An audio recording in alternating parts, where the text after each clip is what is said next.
So maybe we'll call this example 4. This is supposedly a real-life example. I'll try to persuade you that it is.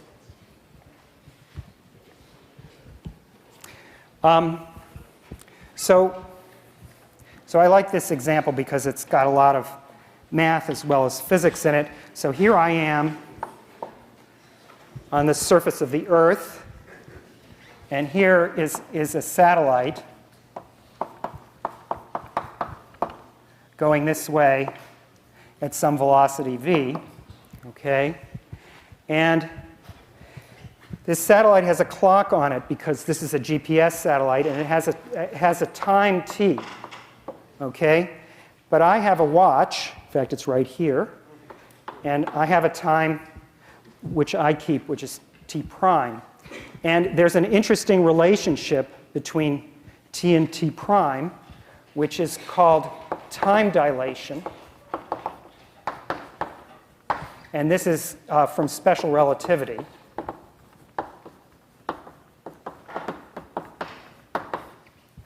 And it's the following formula. T prime is equal to t divided by the square root of 1 minus v squared over c squared, where v is the velocity of the satellite and c is the speed of light.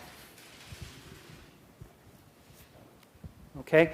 So now I'd like to get a rough idea of how different my watch is from the clock on the satellite.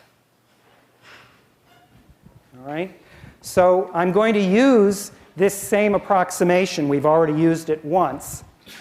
I'm going to write t, but now let me just remind you, the situation here is we have something of the form 1 minus u to the minus 1/2.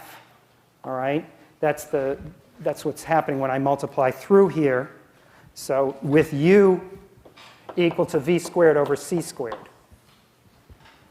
All right? So in real life, of course, the expression that you're going to use the linear approximation on isn't necessarily itself linear. It can be any physical quantity. So in this case, it's v squared over c squared.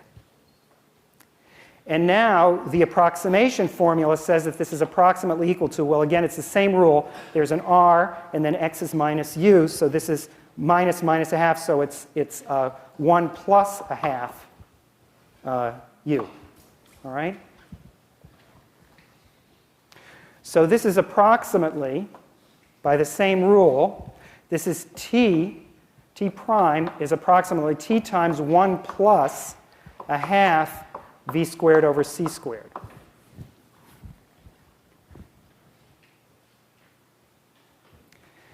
Now,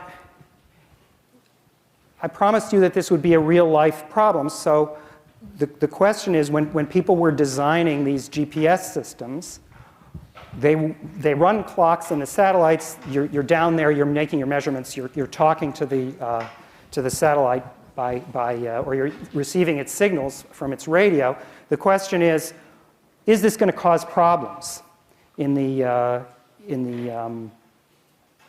transmission? And there are dozens of such problems that you have to check for. So in this case, what actually happens is that v is about 4 kilometers per second. That's how fast the GPS satellites actually go. In fact, they had to decide to put them at a certain altitude, and they could have tweaked this if they had put them at different places. Anyway, the speed of light is 3 times 10 to the 5th kilometers per second. All right? So this number, v squared over c squared, is approximately 10 to the minus 10th. All right? Now, if you actually keep track of how much of an error that would make in a GPS location, what you would find is maybe it's a millimeter or something like that. So in fact, it doesn't matter. So that's nice. But in fact, the engineers who were designing these systems actually did use this very computation, exactly this. And the way that they used it was they decided that because the clocks were different, when the satellite broadcasts its radio frequency, that frequency would be shifted, would be offset. And they decided that the fidelity was so important that they would send the satellites off with this kind of, exactly this offset to compensate for the way the signal is. So from the point of view of good reception on your little GPS device, they changed the frequency at which the transmitter in the satellites according to exactly this rule. And incidentally, the reason why they ignored higher order terms, the sort of quadratic terms, is that if you take u squared, that's of size 10 to the minus 20th. And that really is totally negligible.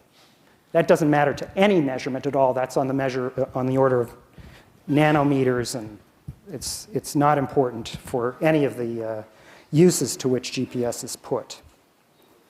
Okay, so that's a real example of a use of linear approximations.